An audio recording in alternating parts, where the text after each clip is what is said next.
بسم اللہ الرحمن الرحیم. السلام علیکم. صابر علی حاضر ہے تھنک ٹی وی میں پروگرام صاحب بات کے ساتھ. ناظرین، کراچی کی میئرشپ کے حوالے سے جھگڑا طے کرنے کے لیے ایک نئی تجویز پہ غور کیا جا رہا ہے، اور یہ بات سامنے آئی ہے کہ جماعت اسلامی جو ہے وہ بالکل نہیں مان رہی. وہ کہتی ہے کہ میئر ہمارا ہی ہونا چاہیے، اور آپ نے اس حوالے سے جو حافظ نعیم الرحمان صاحب کے جو بیانات دیکھے ہیں کہ وہ صرف ایک ہی بات کر رہے ہیں، ایک ہی بات کہہ رہے ہیں کہ میئر ہوگا تو جماعت اسلامی کا ہوگا. اب پیپلز پارٹی کے لیے بڑی مشکل ہے کہ وہ ایسا کیسے کرے کہ جب کہ اس کی سیٹیں بھی زیادہ ہیں. لیکن دوسری جانب ظاہر ہے جو ایک شدید رد عمل سامنے آ رہا ہے پی ٹی آئی کی جانب سے بھی، جماعت اسلامی کی جانب سے بھی، تو پیپلز پارٹی جو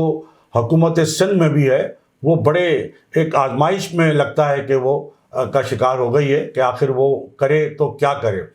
تو ایک تجویز سنا ہے کہ اس پہ یہ سامنے آئی کہ جی چلیں اگر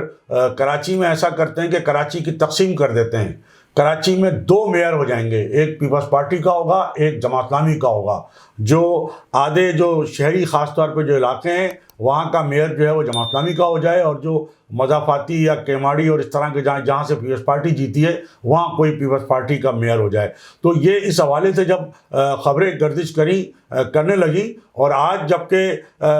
سندھ حکومت نے، پاکستان پیپلز پارٹی نے جماعت اسلامی سے باقاعدہ رابطہ کر لیا اور ادارہ نور حق میں جا کے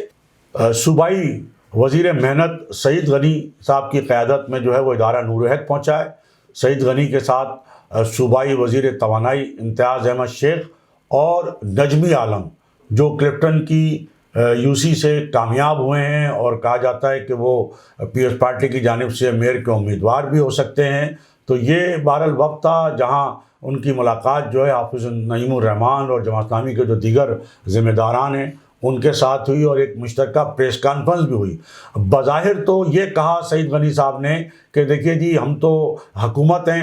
اور الیکشن کمیشن جو ہے وہ بالکل ایک الگ چیز ہے، ہم اس پہ کوئی حکم تو نہیں چلا سکتے. لیکن ہم نے پھر بھی جماعت اسلامی کو یقین دہانی کرائی ہے کہ ان کے ساتھ جہاں بھی اگر کوئی زیادتی یا ناانصافی ہوئی ہے تو حکومت سندھ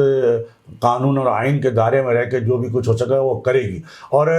بظاہر یہ بات بھی سامنے آئی کہ جو جماعت اسلامی نے جو الیکشن کمیشن سے جو رجوع کیا ہے، تو الیکشن کمیشن آف پاکستان نے 23 جنوری کی جو ہے وہ تاریخ دی ہے. تو سعید غنی صاحب نے بھی یہ کہا کہ ٹھیک ہے 23 جنوری کو election commission of Pakistan Jamaat Islami کی شکایت کے حوالے سے جو بھی فیصلہ کرے گا وہ ہمیں قبول ہوگا. ابھی اطلاعات باہر سامنے نہیں آئی ہیں کہ جو جماعت اسلامی اور سعید غنی صاحب پیپلز پارٹی کا جو رابطہ ہوا ہے اور جو ملاقات ہوئی ہے اس میں آخر یہ طے کیا ہوا ہے، وہ کس طرح میئرشپ کو جو ہے وہ ایک دوسرے کے ساتھ تقسیم کریں گے یا کس کو میئرشپ دیں گے. یہ بات اپنی جگہ ہے. اس حوالے سے ایک سوال بھی کیا گیا ایک صحافی کی جانب سے سعید غنی صاحب سے اسی موقع پر کہ جناب کو اس طرح کی صورتحال چل رہی ہے کہ جی جو ہے وہ کراچی میں جو کو تقسیم کر دیا جائے، 2 ایسے وہ بنا دیے جائیں کہ جس میں آدھا جو وہ ہو جائے، اور ایک آدھا میئر یا ایک میئر جو ہے الگ الگ میئر ہوں. یہ سوال کیا گیا تو سعید غنی صاحب نے اس کا بڑی مسکراتے ہوئے جو ہے اس کی تردید کی، کہا کہ آپ کی اطلاعات غلط ہیں، آپ کے ذرائع بھی غلط ہیں. لیکن ایک اور بات ہم جو بیچ میں ہم نے کہی تھی کہ کوئی 2 اضلاع یا 2 ڈویژن بنائے جا رہے ہیں یا کوئی 2 میئر ہوں گے یا کراچی کی تقسیم ہوگی، کیا ہوگا. اس حوالے سے جو ایم کیو ایم کے جو سابق رکن قومی اسمبلی ہیں سلمان مجاہد بلوچ صاحب، انہوں نے بھی ایک ٹویٹ کیا، اور ان کا کہنا ہے کہ یہ کراچی کوئی آپ کی سالگرہ کا کوئی کیک نہیں ہے کہ جس کو آپ اس طرح تقسیم کریں اور جس طرح اس کو آپ کاٹیں کہ آدھا تمہارا آدھا ہمارا. انہوں نے کہا کہ جب تک ایم کیو ایم موجود ہے اور ایک بھی مہاجر زندہ ہے آپ کراچی کو اس طرح تقسیم نہیں کر سکتے. تو یہ سلمان مجاہد صاحب کا ٹویٹ تھا. تو ہم نے کہا کہ آپ کو ہم اس سے بھی آگاہ کر دیں. لیکن دیکھیے اس حوالے سے ہم یہ بات ضرور کریں گے کہ ایک جانب تو پیپلز پارٹی اور جو سندھی قوم پرست ہیں وہ بڑے آگ بگولا ہو جاتے ہیں کہ جی سندھ کی تقسیم نہیں ہوگی. حالانکہ ایک انتظامی صوبہ، انتظامی یونٹ تو بن سکتا ہے، کہیں بھی بن سکتا ہے. پیپلز پارٹی ہزارہ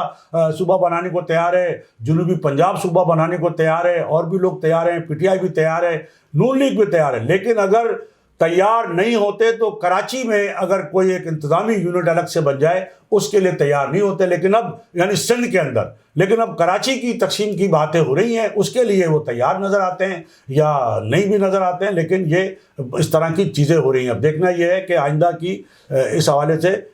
کیا مزید اقدامات کیے جاتے ہیں۔ یہ تو ناظرین بات ہو گئی جماعت اسلامی کے اور پیپلز پارٹی کے رابطے کی۔ اب پی ٹی آئی جو ہے وہ کہیں اس کھیل میں جو ہے وہ نظر نہیں آ رہی ہے۔ لگتا ہے کہ جماعت اسلامی اور پیپلز پارٹی جو ہے وہ ایک دوسرے کے قریب آ چکے ہیں اور برف پگھل چکی ہے دونوں کے درمیان، اور دونوں مل کے کوئی نہ کسی ایسے نتیجے پر پہنچ جائیں گے کہ جس میں نہ کوئی پیپلز پارٹی کا نقصان ہو، نہ کوئی جماعت اسلامی کا نقصان ہو۔ بہرحال جو اقتدار کی جو جنگ ہے وہ اب جو ہے وہ ایسے مرحلے میں داخل ہو گئی ہے کہ جہاں اب الیکشن کمیشن کی جانب جو ہے وہ دونوں جماعتیں دیکھیں گی، لیکن پی ٹی آئی جو ہے وہ تو الیکشن کمیشن کو ماننے کو تیار ہی نہیں ہے۔ پی ٹی آئی کا آپ نے اگر الیکشن سے ایک روز پہلے علی زیدی صاحب کا ٹیلی ویژن پہ اگر ایک انٹرویو سنا ہو، دیکھا ہو، تو اس میں یہ کہ انہوں نے الیکشن کمیشن کی تعریف کی ہے۔ انہوں نے کہا کہ ہم الیکشن کمیشن نے بڑا اچھا یہ کام کیا ہے کہ کم از کم وہ الیکشن کرا رہا ہے اور بالکل بہت اچھا کام ہے، اور بہت انہوں نے اس کو جو ہے سراہا۔ لیکن جیسے ہی شام کو نتائج آنے شروع ہوئے اور اس میں پی ٹی آئی جو ہے وہ پیچھے جاتی ہوئی نظر آئی، تو اس کے بعد سے ہی جو پی ٹی آئی نے جو سٹینڈ لیا ہے الیکشن کمیشن کے حوالے سے، تو ایک بار پھر وہی الزامات کی بارش کہ جناب وہ تو پی ڈی ایم کا نمائندہ ہے، وہ تو نون لیگ کا الیکشن کمیشن ہے، وہ تو فلاں کا ہے، اور پیپلز پارٹی نے دھاندلی، اور اس دھاندلی کو لے کر جس طرح گزشتہ دیکھیں 15 جنوری کو الیکشن ہوئے، نتائج آنا شروع ہو گئے تھے، گو کہ اتنا کم ٹرن آؤٹ تھا، اتنے کم ووٹ تھے کہ اس کے رزلٹ جو ہیں لوگ کہتے ہیں کہ 3-4 گھنٹے میں مکمل طور پہ آ جانے چاہیے تھے۔ لیکن ظاہر ہے کہ جب الیکشن کو کسی نہ کسی طرح جب نتائج کو کسی نے اپنی مرضی کے مطابق تبدیل کیا جاتا ہے تو اسے روکا بھی جاتا ہے، تاخیر بھی کی جاتی ہے۔ تو یہی کچھ ہوا، اور جماعت اسلامی کا بھی یہی امکان ہے۔ اور جماعت اسلامی اور پی ٹی آئی اس وقت نہ صرف یہ ہے کہ سندھ حکومت پہ الزام لگا رہے ہیں، پیپلز پارٹی پہ الزام لگا رہے ہیں، الیکشن کمیشن پہ الزام لگا رہے ہیں، بلکہ جو باقاعدہ جو ہے وہ احتجاج بھی جو ہے وہ پرتشدد احتجاج میں بدل گیا ہے۔ ایک جو خاتون جو آر او ہیں، انہوں نے جو شکایت کی ہے، باقاعدہ مقدمہ جو درج کرایا ہے، جو ایسٹ کی جو ایک خاتون آر او ہیں کہ جناب ان کی گاڑی پہ حملہ کیا گیا،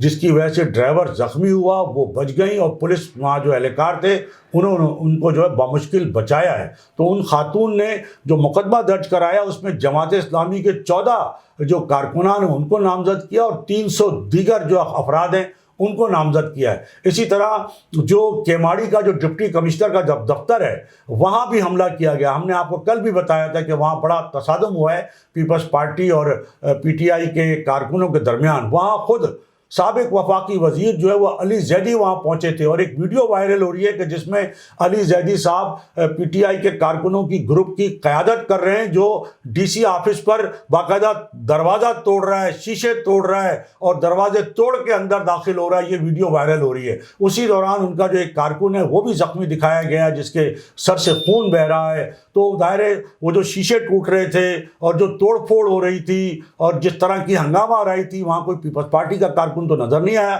پی ٹی آئی کے کارکن بہرحال علی زیدی صاحب کی قیادت میں وہاں پر گھستے ہوئے، داخل ہوتے ہوئے، توڑ پھوڑ کرتے ہوئے ضرور نظر آ رہے ہیں۔ اور اس کے بعد جو الزام عائد کیا ہے صوبائی وزیر اطلاعات شرجیل انعام میمن نے کہ جی وہاں پر جو ایک سرکاری دفتر پہ جس طرح توڑ پھوڑ کی گئی ہے، بلکہ وہاں لوٹ مار بھی کی گئی ہے، اور وہاں سے لیپ ٹاپ غائب ہو گیا، دیگر سامان غائب ہو گیا۔ لیکن یہ ویڈیو جو وائرل ہوئی اس میں یہ دیکھا جا سکتا ہے کہ پی ٹی آئی کے کارکن باقاعدہ ڈپٹی کمشنر کے آفس کے شیشے توڑ رہے ہیں، دروازے توڑ رہے ہیں، اور ایک جو ہنگامہ آرائی کا جو ماحول ہے اور شدید جو ایک حملے کا جو تاثر ہے وہ وہاں پہ ضرور نظر آ رہا ہے۔ اور کہتے ہیں وہاں فائرنگ بھی ہوئی ہے، پتھراؤ بھی ہوا ہے، اور اس کے بعد جس طرح پی ٹی آئی نے جو ہے شہر میں ٹائر جلائے، جلاؤ گھیراؤ کیا، اور یہی وہاں ملیر میں بھی جو کچھ ہوا، تو یہ دیکھیے کہا جا رہا ہے کہ یہ مکافات عمل ہے۔ اس حوالے سے بڑا اچھا ایک ٹویٹ جو ہے وہ سوشل میڈیا پہ چل رہا ہے، اور جس میں یہ بھی یہ لکھا ہوا ہے کہ یہ مکافات عمل ہے کہ وہ جماعتیں جو آج تک، یعنی یہ جماعت اسلامی اور پی ٹی آئی اور پیپلز پارٹی بھی، جو اس سے قبل ایم کیو ایم پر، جو اصل ایم کیو ایم ہے، اس پر یہ الزام بہتان تراشی کرتی رہی ہے کہ جناب ایم کیو ایم جو ہے وہ گن پوائنٹ پہ ووٹ لیتی ہے، ایم کیو ایم دہشت گردی کرتی ہے، ایم کیو ایم جو ہے وہ دھاندلی کرتی ہے، ایم کیو ایم ٹھپے لگاتی ہے. لیکن آپ نے دیکھا کہ اصل ایم کیو ایم تو نہ صرف میدان سے باہر ہے بلکہ سیاست سے ہی باہر ہے. اور ان کی جانب سے تمام تر زیادتیوں ناانصافیوں کے باوجود ابھی تک کسی قسم کا کوئی ایسا رد عمل سامنے نہیں آیا کہ جس کے نتیجے میں کوئی توڑ پھوڑ ہو رہی ہو، کوئی بدامنی ہو رہی ہو، کوئی لاقانونیت ہو رہی ہو. لیکن آپ نے دیکھا کہ یہ جو مکافات عمل جس کو کہا جا رہا ہے کہ جو جماعتیں اصل ایم کیو ایم پہ الزام تراشی کیا کرتی تھی، آج خود وہی کام وہ جماعتیں کر رہی ہیں. وہی جماعتیں آج ٹھپا مافیا کہہ رہی ہیں کہ جی ٹھپے لگائے جا رہے ہیں، دھاندلی کی گئی ہے، ٹھپے لگائے گئے ہیں، غنڈہ گردی کی گئی ہے، دہشت گردی کی گئی ہے. جماعت اسلامی پیپلز پارٹی پہ الزام لگا رہی ہے. پیپلز پارٹی جو ہے وہ جماعت کے لیے کہہ رہی ہے کہ جی آپ کی نشستیں اتنی کیسے آ گئیں. وہ جو عاجز دھامرا صاحب ہیں پیپلز پارٹی کے سیکرٹری اطلاعات، انہوں نے پریس کانفرنس کی، انہوں نے کہا جناب ہم نے تو آپ سے یہ نہیں کہا کہ 2018 کے الیکشن میں آپ کو یہاں سے کون سی قومی اسمبلی کی سیٹ ملی ہے، کون سی صوبائی اسمبلی کی سیٹ ملی ہے، پھر آپ کو اتنی ساری یو سی کی سیٹ کیسے مل گئی. تو آپ کا تو کوئی اسٹیک ہی نہیں ہے. لیکن ٹھیک ہے، آپ نے اگر حاصل کیے تو ہم آپ کے نتائج کو تسلیم کرتے ہیں، لیکن آپ بھی تو ہمارے نتائج کو تسلیم کریں. لیکن یہ بڑا ویلڈ پوائنٹ ہے جو عاجز دھامرا صاحب نے اٹھایا، اور بھی لوگ اٹھا رہے ہیں، کہ 2018 کے الیکشن میں جماعت اسلامی کو کراچی سے کوئی صوبائی اسمبلی کی اور کوئی قومی اسمبلی کی نشست نہیں ملی. اور اس کے بعد جتنے ضمنی الیکشن ہوئے اس میں بھی جماعت اسلامی نے حصہ ہی نہیں لیا، اس لیے کہ ان کا فوکس ہی نہیں ہے. وہ صرف ان کا فوکس جو ہے وہ کراچی کی میئرشپ پر ہے. تو اسی کی وہ تیاری کر رہے تھے، اسی کی وہ مہم چلا رہے تھے، اور اس میں انہوں نے بڑا بھرپور حصہ بھی لیا اور ایک ایسا تاثر بنا دیا ہے ایک پبلسٹی کے ذریعے، پروپیگنڈے کے ذریعے کہ جی بس جماعت ہی کا یہ شہر ہے اور جماعت ہی کا حق ہے میئرشپ کے اوپر. لیکن اب دیکھنا یہ ہے کہ پیپلز پارٹی انہیں یہ حق ان کا یہ تسلیم کرتی ہے نہیں کرتی ہے. اور پیپلز پارٹی کے پاس بھی نشستیں تو ہیں، لیکن پی ٹی آئی جو ہے اس کی جانب سے ابھی تک اس قسم کا کوئی وہ جو ہے کوئی بات ایسی سامنے نہیں آئی کہ وہ جماعت اسلامی سے کوئی رابطہ کرے. تو پی ٹی آئی جو ہے وہ تو الیکشن کو مان ہی نہیں رہی. اور جی ڈی اے جو گرینڈ الائنس ہے، جو سندھ کے سندھی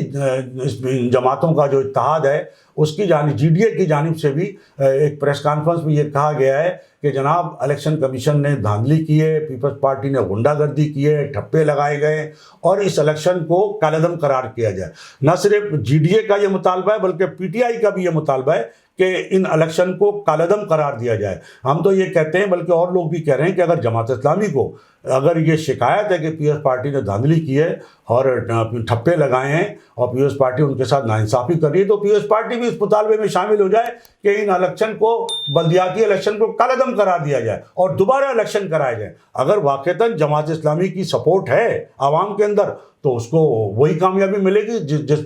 جس کے لیے وہ پر امید ہے. لیکن آئندہ جب بھی الیکشن ہو، دوبارہ الیکشن ہو، تو اس میں کم از کم جس جماعت کو روکا گیا ہے سیاست میں اور میدان میں اور الیکشن لڑنے سے، کم از کم اس کو جو ہے وہ الیکشن لڑنے کی ضرور اجازت ملنی چاہیے، ان کو سیاست کرنے کی ضرور اجازت ملنی چاہیے، ان کے لوگوں کو بھی کاغذات نامزدگی جمع کرانے کی ضرور اجازت ملنی چاہیے، ورنہ اس کے بغیر الیکشن کی کوئی حیثیت نہیں ہوگی. تو ایک جانب تو یہ کہا جا رہا ہے کہ جماعت اسلامی اور پیپلز پارٹی کے درمیان شاید کوئی انڈرسٹینڈنگ ہونے جا رہی ہے اور وہ اس کے نتیجے میں کوئی نہ کوئی کسی حل پہ پہنچ جائیں گے. دوسری جانب جو پی ٹی آئی ہے اس کا جو حال ہے وہ صرف احتجاج اور صرف جو ہے وہ شہر کو کسی طرح بدامنی کی جانب لے کے جانا ہے، اور وہ دھرنے کر رہے ہیں اور جگہ جگہ ٹائر جلا رہے ہیں، اور ان کے لوگ جو ہے وہ شدید احتجاج کرتے ہوئے وہ پتھراؤ کرتے ہوئے دیکھے جا سکتے ہیں. صوبائی وزیر اطلاعات شرجیل انعام میمن کا یہ کہنا ہے کہ پی ٹی آئی جو ہے وہ ایک سوچے سمجھے منصوبے کے تحت شہر کو بد امنی کی طرف دھکیلنے کی سازش کر رہی ہے، اور ہم یہ سازش کسی طرح بھی کامیاب نہیں ہونے دیں گے. دوسری جانب ناظرین، جو بانی متحدہ اور قائد متحدہ ہیں الطاف حسین صاحب، ان کی جانب سے 2 روز قبل جو ایک ٹویٹ کیا گیا تھا army chief general Asim Munir صاحب کے نام، اور جس میں انہوں نے یہ کہا تھا کہ جو بانیان پاکستان کی اولادیں ہیں ان کو آپ، ان کے سر پہ آپ دست شفقت رکھیں اور ان کو جو ہے وہ انصاف فراہم کریں، ان کو اپنا سمجھیں. اس حوالے سے